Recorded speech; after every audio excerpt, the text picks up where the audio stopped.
Hi everyone, welcome to another Maine SBDC webinar. Everyone's filtering in from the waiting room. So I am Kelsey from the Maine Small Business Development Centers, and I'm sure you've gotten many emails from me, but we are joined today by the lovely Corey Zimmerman of the Wander Web. And we will be going over getting more customers with Google My Business, and generally, what is Google My Business? How do you set it up? What do you do with it? I am a little bit new to Google My Business, so I am also looking forward to this webinar just to tighten up my game for the Maine SBDC.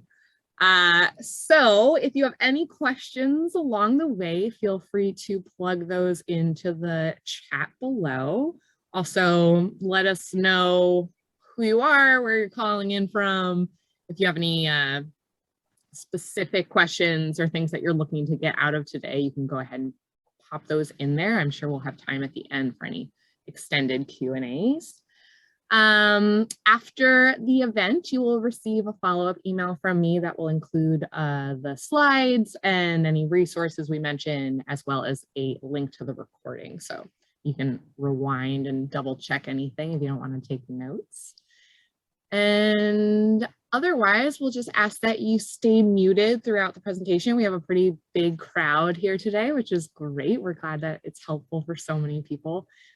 So if we need to clarify any questions, we can unmute you towards the end, but we'll save that for later. Otherwise, if you have not heard from, or if you're unfamiliar with the Maine SBDC, we are here to help with all business needs, all small business needs, any questions or concerns. We have business advisors all across the state who are here for free confidential business advising. And so that contact information will also be in my follow-up email if you are not already set up with a business advisor. For now, I will pass it over to Corey. Thanks, Kelsey. Hey guys, how's everyone doing today? We are going to talk about why having a Google My Business profile is important, and also set one up, and who qualifies for one, who doesn't. We're going to talk about all the things Google My Business. So why am I qualified to talk about this? So I have a WordPress design agency located in downtown Bangor, and I also do business strategy in my business. So my business is called the Wander Web, and I am a specialty advisor with the Small Business Development Center as a digital marketing specialist. Prior to this, I worked in the healthcare industry for about 20 years in analytics and process improvement, building service lines and new businesses within the hospital system, specializing in project management. And I've got a bunch of certifications around process improvement and system optimization. All of it is very exciting to me and dry as mud to everybody else, but I love it. So I won't get started on it because then I won't stop. All right, so why do you need a Google business page? As far as having presence online, having a business profile on Google helps your business show up when customers search for your business or what you sell or provide as a service on Google and Google Maps. And so what I find pretty commonly, as I've been meeting with a lot of new clients through the Small Business Development Center, is that the most common asset that is forgotten and overlooked by especially new business owners is creating the asset of a Google business page. So this is essentially, if you think about anyone who's as old as I am, will remember the yellow pages and how big of a part they were in looking for things. And this is the new yellow pages. People pop onto their phone and they look for things, right? And they look for, if you're looking for a shoe store, if you're looking for a restaurant, you look right on your phone and you look at Google. 90% of people search on Google, and they also look on Google Maps for reviews. So this is sort of what a Google business page looks like. So if you look here, I'm using my business's Google business page. If I were to search for Wander Web, which is the name of my business, This is sort of what I'm talking about with creating a Google business page, is what you'll see over here on the right that has your hours and your reviews and all the information that one might need for your business. So it helps your business show up for customers when they're searching for you on Google. So the first reason that Google is important is for local search engine optimization. And all search engine optimization is when you type something into a search bar, the process of creating the best answer for your query. So that is what search engine optimization is. So even if all your sales happen in person or online, it doesn't matter. If you have customers, it's important to have a Google business page. So this is what a Google business page would look like on the Maps function, so you can find the business with a thumbnail, or what do we call those, an eyedropper tool on Google Maps whenever you're registered with Google My Business. So if you can imagine, if you're an auto body shop or a grocery store or a shoe store or any other type of vendor, being found online is super important for people that are out and about. It will increase your foot traffic. If you have a virtual presence, or if you don't do direct to customers, you can have a virtual, you just wouldn't show up on the map, but you would have a virtual Google My Business profile. So the third great thing about having a Google business profile is getting the reviews. And I ask this about every time I talk about reviews, I ask people this. The last time you shopped on Amazon and you were shopping for a new product and you weren't sure whether you're going to buy it, what did you do? Did you scroll down to the bottom so that you could read the reviews, right? That is how people decide to buy these days. There's a term associated with that called social proof.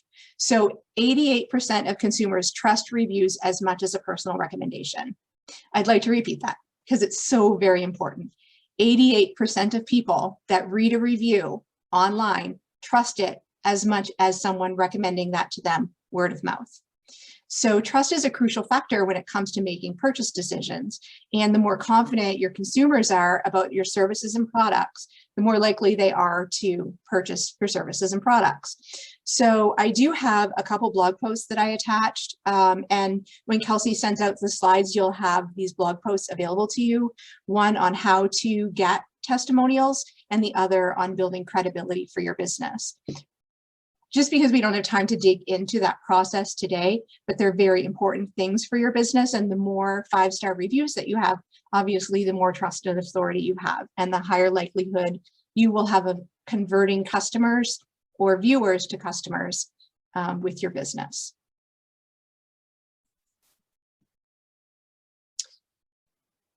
The fourth reason to have a Google business profile is you can tell people what's up. So your listing includes your contact information, your hours, expanded details, such as all this stuff with COVID, right? Do you want people to wear masks? Do you not? Can they expect to have their temperature taken upon entering your facility or not? Are you fully reopened or are you partially reopened? Are you open for half a day or a full day? Are you open on a specific holiday? So those are all things that people would look on Google for to see if it's worth taking the trip into your store or giving you a call during business hours, right? And the fifth reason that I love is, well, this is a hidden reason, but it's free. It's 100% free. There is no cost to create a Google business profile, but it's also really easy to do. So you can create your business profile in less than 30 minutes. We're actually going to create one today together, a fake one, but I'll show you the process.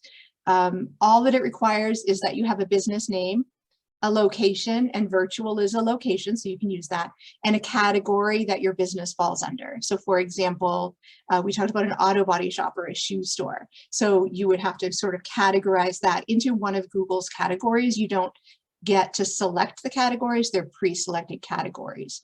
That way, when someone types in restaurant near me, all the restaurants show up, right? And so a restaurant wouldn't maybe show up under a bakery unless they also tag themselves as a bakery.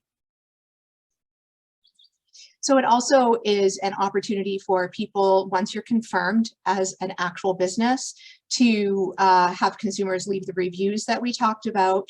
You can add photos. People can ask you questions and you can answer them in real time if you like. And you can also do posts. So we'll talk about all of those things and ways to use your Google profile. Not everybody uses Facebook anymore.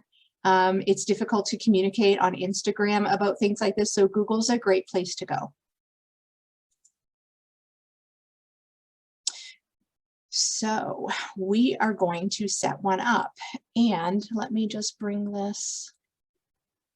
All right, so there's a few pages that I'm going to show you. So this first one, can everybody see my screen okay? As you're going through the process, when you're creating your Google My Business page, there is a help center, and I will link to all of these things in the notes, so you don't need to worry about writing it down. You'll have links when Kelsey sends out my summary that I'm providing to her. So let's go ahead and just set up a Google business page.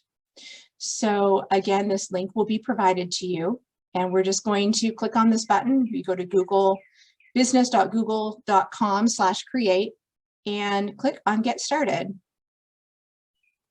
Okay, so we're going to make up a fictional business today.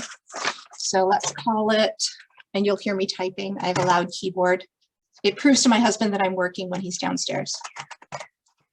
So I'm still working from home a bit. Fictional business in Maine. All right, and so remember we talked about the categories and how Google has pre-selected categories that you can choose from. So you could begin typing. So we used the example shoe store earlier. We could use that again. Does that work for everybody? Okay, so shoe store. Okay, so these are the options related to shoes. So we could pick shoe store, shoe factory, repair shop, shining service. And you're not limited to just one of these, you're just limited to a primary one. So for now, the primary category would be shoe store. Okay. Simply click next. Now, this is where you want to tell Google if you have a place that customers can come to you. All right. So this is a shoe store, so you would say yes. But for example, if you were a consultant that worked virtually, because you can create a Google business profile, if you have customers, that's the only criteria, is if you provide goods or services to customers, okay? So if you were a virtual provider, maybe a coach, you could say you don't want the location to show up on maps. And the reason is you're going to have to give Google your address, and most people won't want their personal address listed on their Google business profile if they don't have an office space for people to go to. So in this case, we will say yes. But if you were a virtual service provider, you would select no. It's no problem either way. You're still going to have to give an address. But this just says, do you want it to show on the Google profile that we saw here? Right, so here you can see there's an address. Okay, so you're telling them whether to show the address or not. So we're going to say yes. And now you provide them with the address. Now, remember, they're going to ask you for an address, whether you have an in-person store or you're a virtual provider. They still need an address for you. Okay, so we are in the United States. So let's just say, we'll use my business address, so 9 Central Street, and here it comes. So, all right, so 9 Central Street, Bangor, Maine, 04401. However, I do need to add the suite 302. I'm not sure if it'll let me. Hey, Corey, just to interrupt you, can you change your location later on? Or is this like kind of You're able to change your location, and your customers can also change your location. So I'm glad you brought that up, Kelsey, because before you go to create your Google business profile, somebody might have created a profile for you already in order to leave a testimonial or a review for you, right? And so you don't have a duplicate business. Just double check and make sure, search for your business to make sure that you don't already have a profile. Thank you very much, Kelsey, for that, because I have come across that before. In particular, I have a client that I work with that owns a dog breeding business. And so someone created a profile for them, and then we created another profile, not realizing that they had an existing profile that they hadn't created. So what you would do in those cases, if someone had already created your profile, is just claim that profile as your business. And then you just have to prove that you own the business.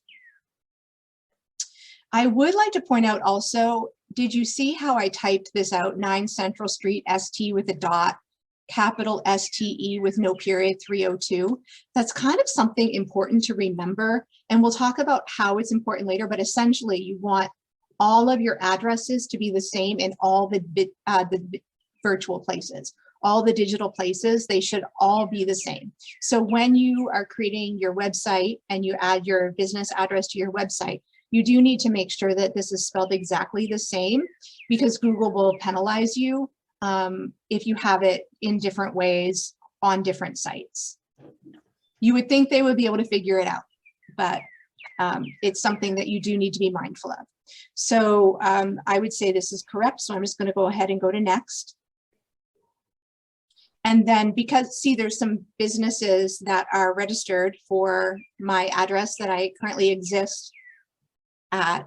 So these 2 are also in the building where my studio is. So I'm just going to say none of these.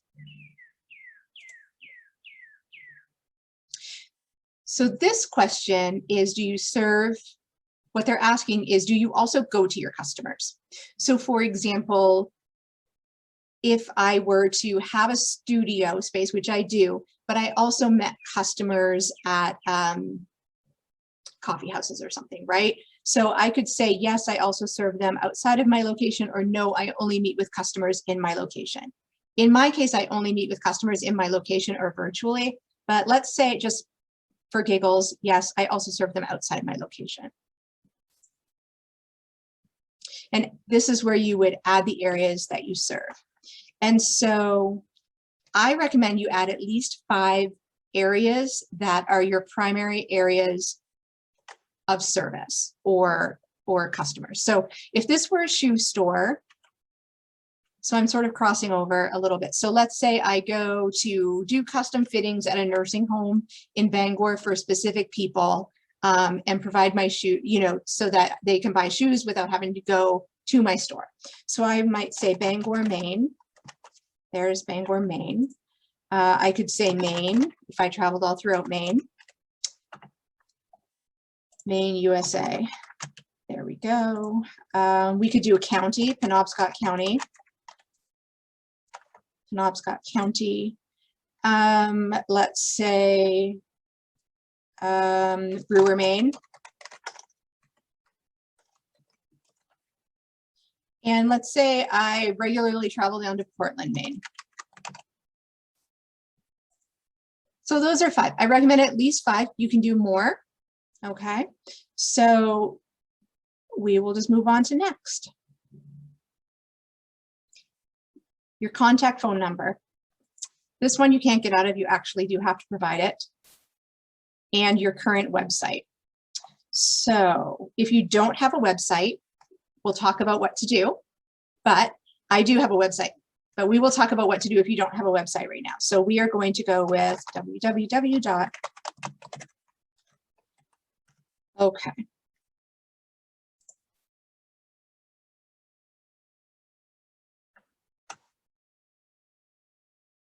Okay. So what happens now is Google, the technology guru of the world, sends you a physical postcard in the mail that you get. You'll receive the postcard, which looks like this. You'll receive that in the mail, and it will tell you'll follow the instructions to verify your business. And what you do is you enter the code that you get on your postcard in the mail into a verification process for Google. And that's how they prove that you're actually physically at that location.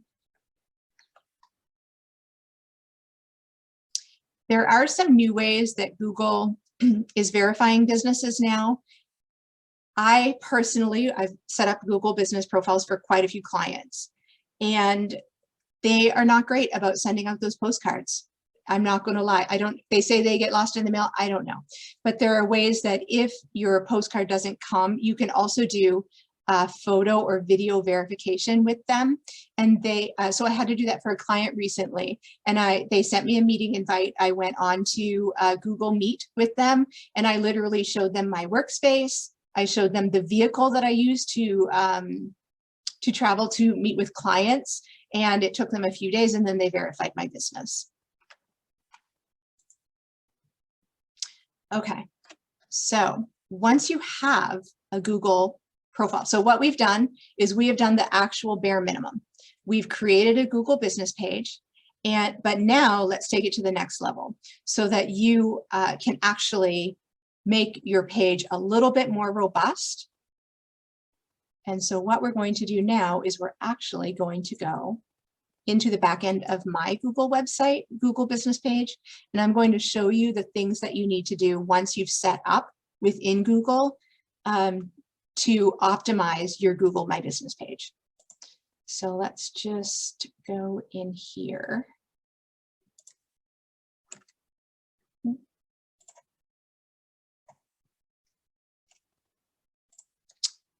I'm just trying to.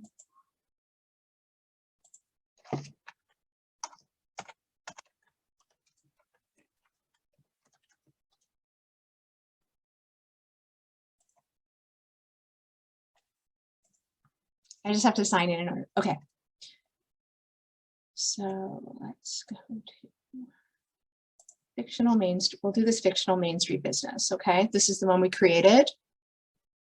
All right. And basically, I like to keep things easy. So what I recommend is we just start on the left here, and we're going to work our way down the profiles.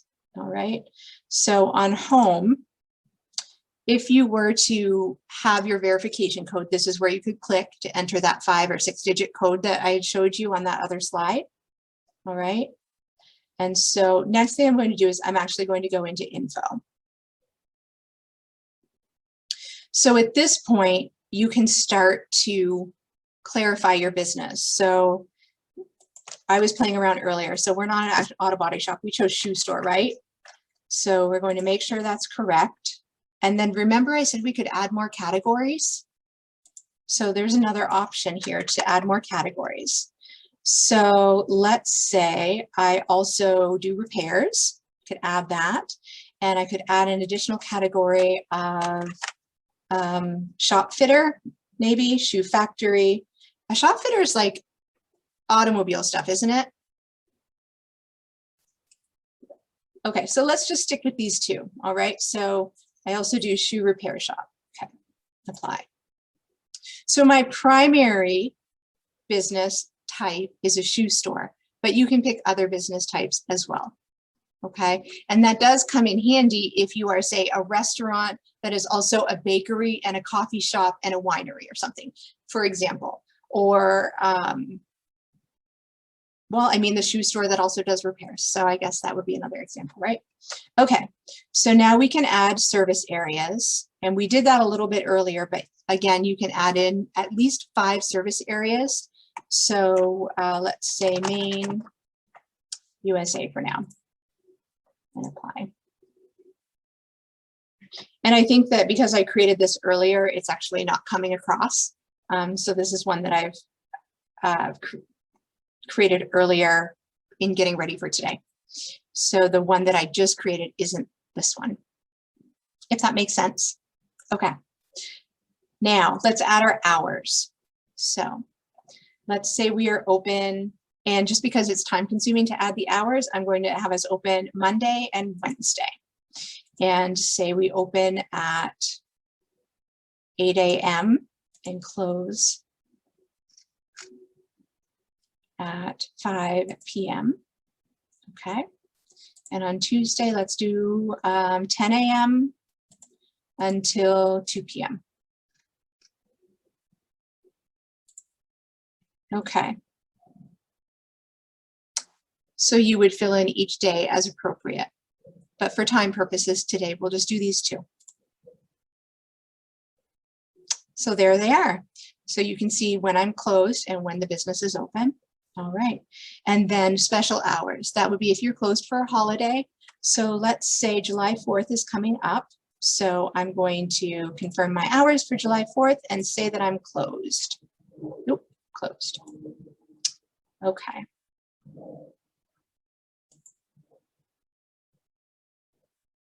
Okay, so if someone's Googling me on the 4th of July, it's going to show that I'm closed, even if, say the 4th of July, what does it fall on, a Tuesday, a Monday?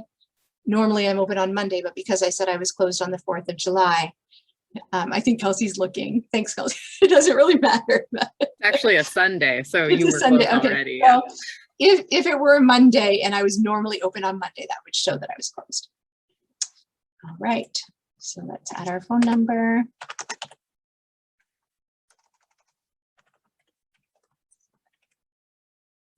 Okay.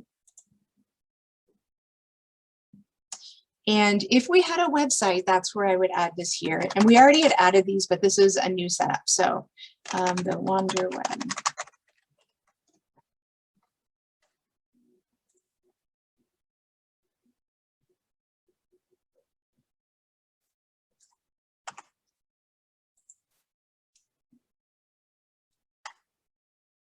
Okay. So a lot of these are new for this year, new opportunities to update your profile, but you can literally go in and provide as much information as you want about your offerings, services, what payments you take, and different attributes for your business. You can describe your business. So I might say boutique shoe store specializing in ergonomic footwear. And I did that mindfully because did you notice that I'm using shoe, store, and footwear? And those are keywords that would be used for a business. So for example, if you had a gardening business, you might want to say plants and gardening supplies, because those are your keywords available, available in the Bangor area or something like that. That would make sense to someone looking for your business. You could also even say some of the brands that you carry. Let's do that. So let's say expert in fitting, Naote, Dansko, and Clark shoes for women. Okay. All right. So there's also an opportunity to add photos, and you want to add as many photos as possible. So when you go to add your photos, you have these options of adding your logo and branding information, any videos, photos of your interior, your exterior, the products you carry, the members on your team, and then things that are special to your business. And I do recommend that you upload as many photos as you can. Ideally, they're 590 by 445 pixels, or a little bit wider than they are tall. Okay. So let's pull in a couple shoe pictures. So let's pull in post photos, and I'm going to select some from my computer. And let's see, Valentine footwear. I've got some of their images here. So let's pull in this one. Okay, it's as simple as that. You just pull images in from your computer. Okay. All right. So we've sort of worked our way down organically here. So we were at photos, but let's go back to info, which was the page we were on. Okay.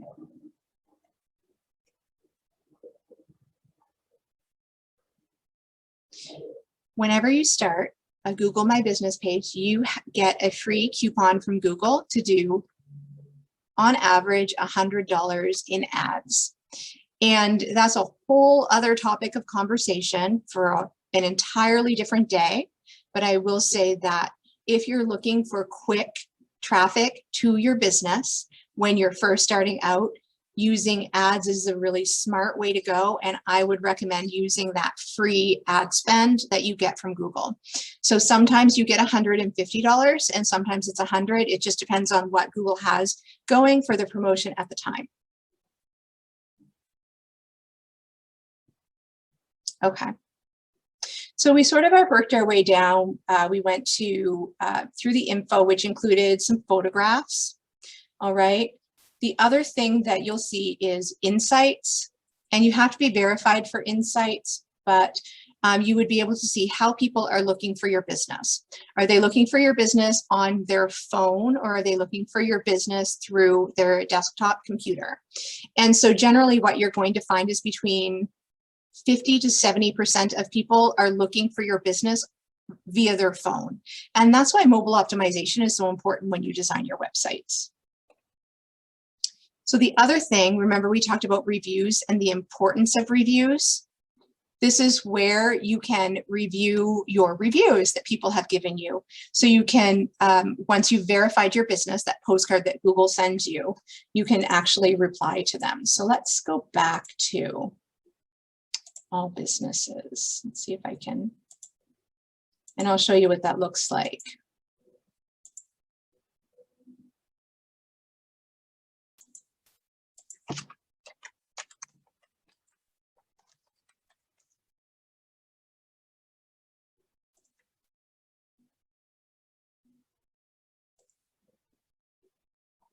Okay.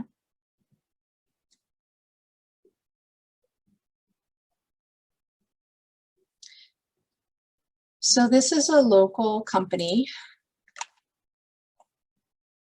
And if they were to go to their reviews, you could see that there was a review left here. Okay, and you would have the opportunity to reply to the review as the business owner. Strongly encouraged. All right.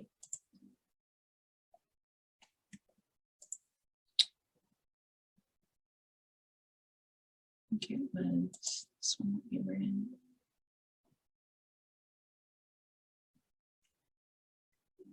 Okay. If you were to go under messages, again, we're not verified, but you could turn on messaging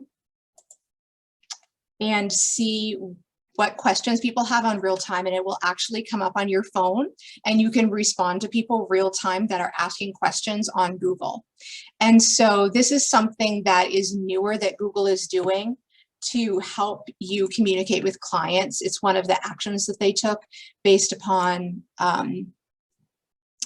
all the needs that were associated with COVID. So let's turn this on for this client.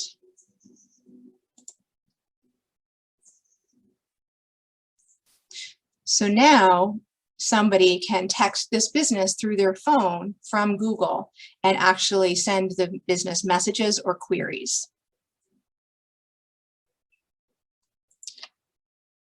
You have the ability also to upload your products and literally link them to a button that people could connect with you to buy them real time.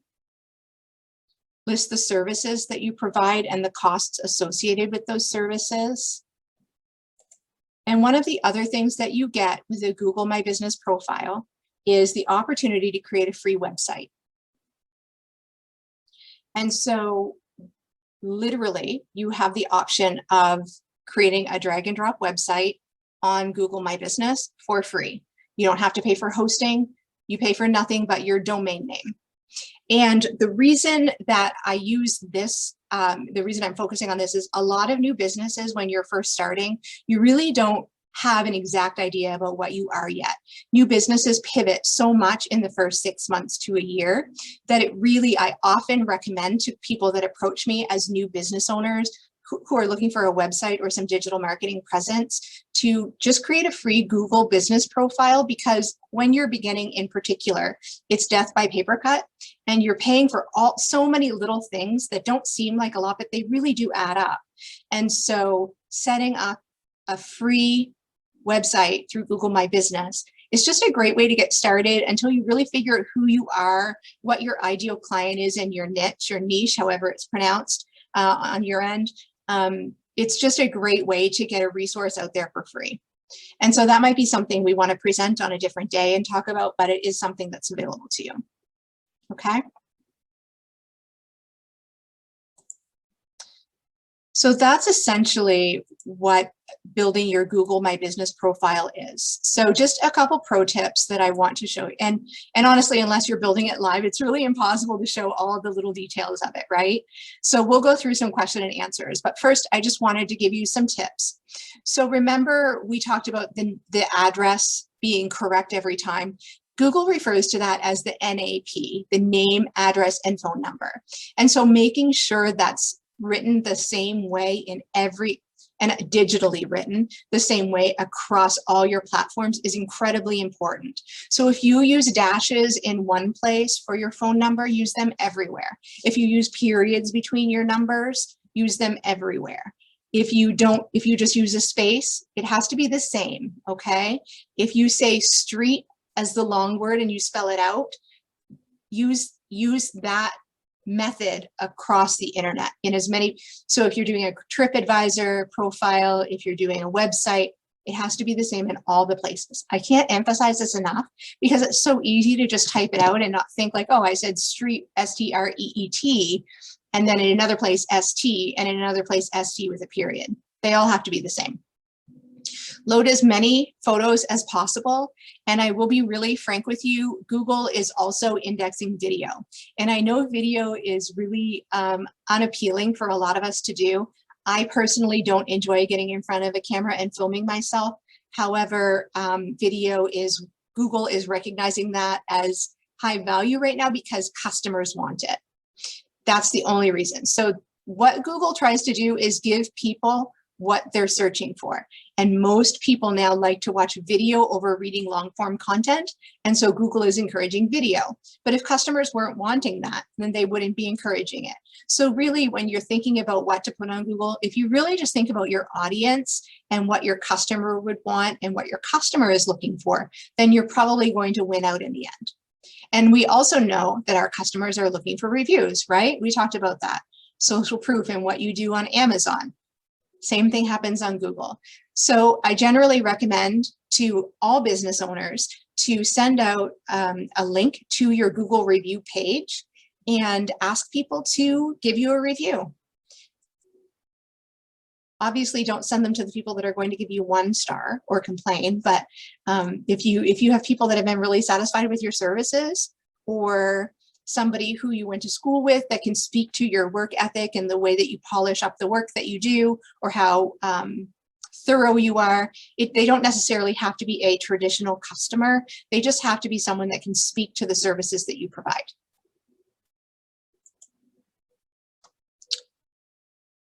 I also wanted to, before we go into questions, share a few resources with you. So there are lots of things available for business owners in Maine. So the first is, here's the link to create your free Google My Business profile. So when Kelsey sends this to you, you just can click on the slide. Also, you can click on the image itself, and those will send you right to the right page. The next slide is if you have questions. If you have any questions, you can literally describe the issue that you have to Google, and there's areas that you can go to specifically look up issues. There's also a community forum, if you were to scroll down on this page, where you can see questions and answers provided by the community. And of course, you can set up some time with the Small Business Development Center.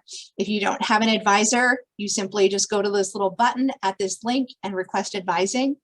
If you do have an advisor, shoot your advisor an email and either ask for some help with one of the specialty advisors. There are 3 of us. that are digital marketing specialty advisors, that we literally can sit with you, sit with you, sit with you, and help you set up your Google profile or optimize it if you like. But also your advisors can help you do these things too. So with that in mind, I just wanted to have the opportunity to answer any questions you all may have. And thank you for that. I guess I jumped the gun when I asked the question earlier about changing location. And I guess the question was more, can you change whether it's visible on the map or not at any given time? So that first, like, if you made it visible or not, is that changeable later on? Yes. Yep. Okay. So if you decide, if you change from, say, a in-person setup to an online setup, that's just a change in your information. Yes. Great. And then are reviews mandatory? Is there a way for there not to be reviews allowed to be published? So as a business owner, you have no control over reviews. What you can do is, because even if you don't create a business page, someone can create it on your behalf and create a review. As a business owner, what you can do if you disagree with a review is you can connect with Google and challenge that review and go through their review process, right? And so I'll give you an example of so a pizza business that I work with. They got a poor review related to Grubhub delivery. So Grubhub delivered their pizza, but Grubhub isn't their business, right?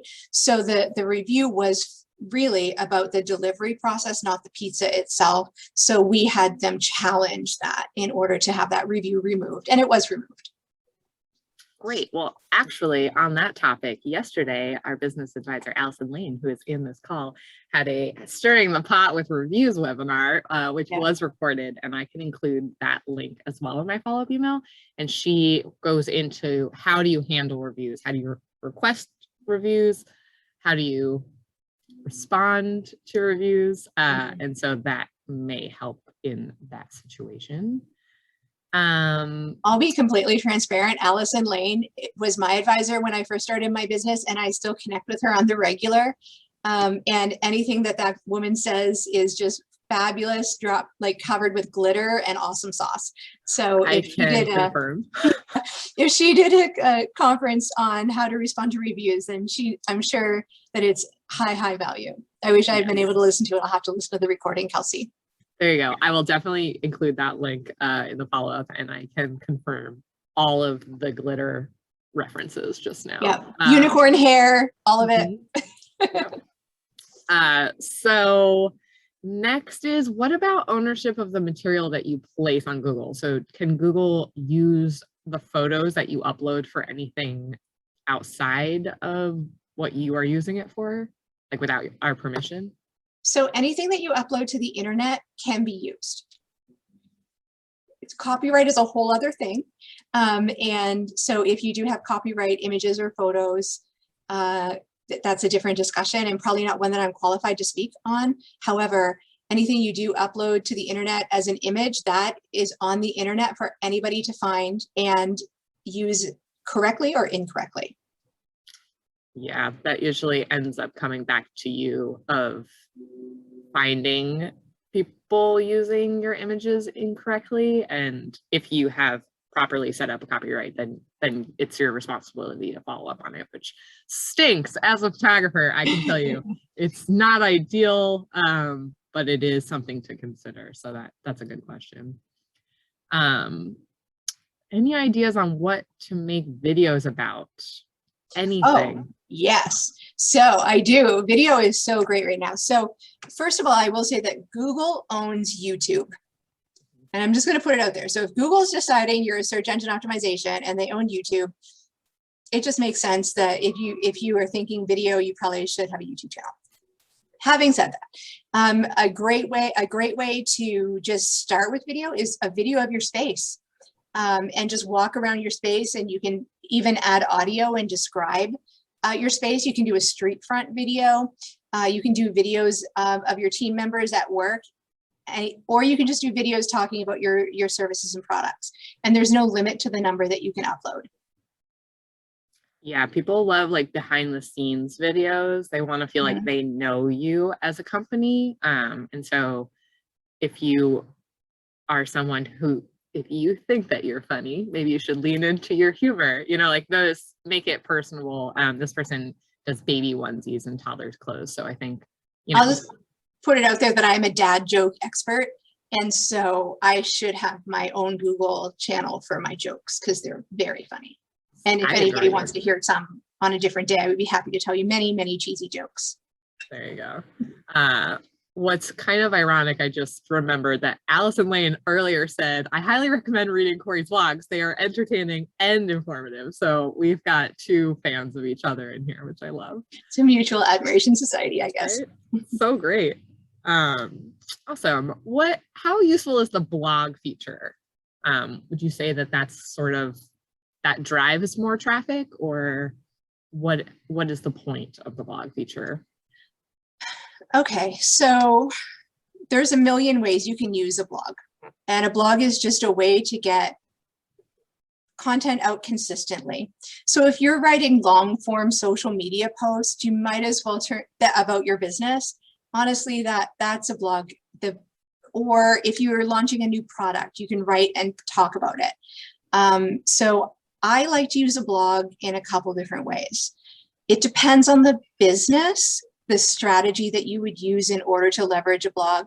And it all comes back to your customers and the way that they would receive information well. So I can't say that a blog can be used in one way or another, because dependent upon what your customer wants and the goals of your business, every strategy would be slightly unique.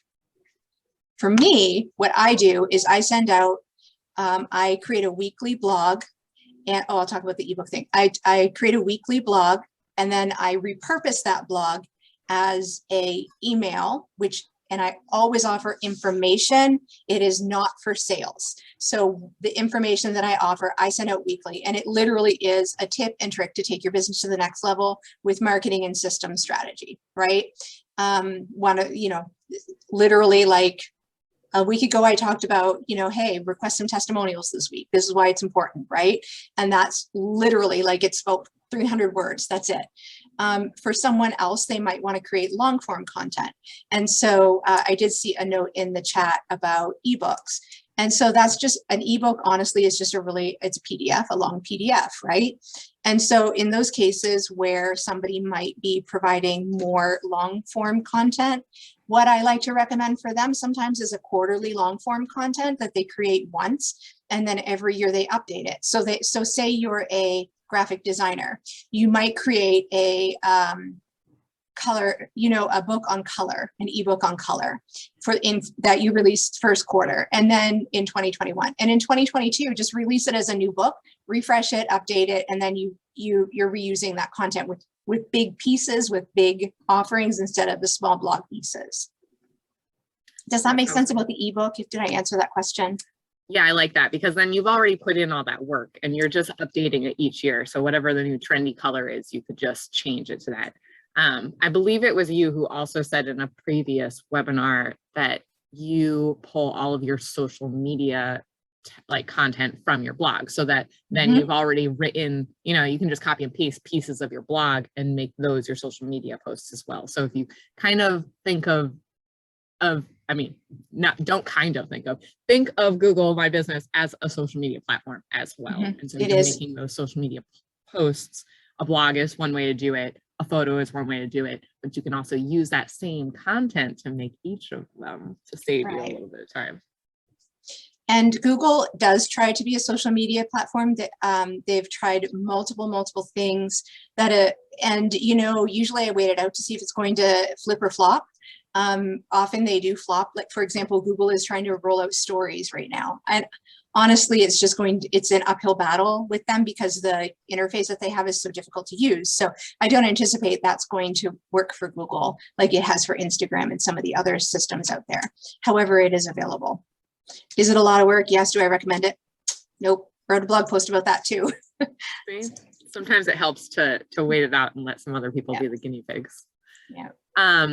We have one question that I think just if you could clarify a little bit more about when someone makes a review on behalf of someone else's business. So Rhonda's saying someone can create an account using my name and business. And I don't think that that's necessarily what you were saying earlier. So somebody can create a Google business profile for any business. So if you have not created a profile, say you're this fictitious shoe store and you haven't created a profile, and somebody comes in and they had a wonderful experience with you and they search online for you because they want to leave a testimonial and they can't find you, they can actually enter you in Google Maps as a location and review you. And it will live out there. However, then someone else can come along if that really doesn't exist and challenge that location, and Google might take it down. So it's sort of like Wikipedia. It's crowdfunded.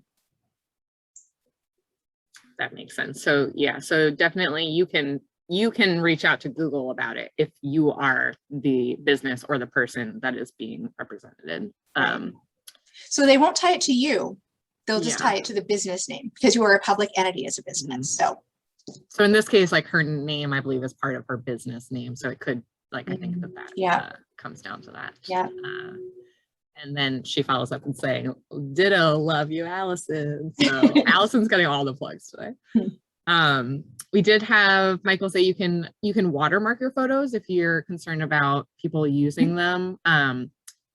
Watermarking your photos is not the same thing as copywriting your photos, just to be clear. However, it does deter people from using them because not everybody recognizes that that's not a legally binding thing, but it does help keep you getting credit and discouraging using of them. You see that a lot, like with Shutterstock or something. You'll see Shutterstock in a light font over the image itself. And I still find those on people's websites, even though they're watermarked.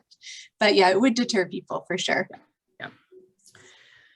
I believe that that's all of the questions in there. If anybody has any more, feel free to plug them in. We just have a few more minutes. It's almost 2 o'clock. This was great. I feel like it gave me some more context for, like, I just inherited our Google My Business setup already. So I feel like seeing that back end really helps me to understand everything. Yeah, I wish we had the opportunity to really get into it more.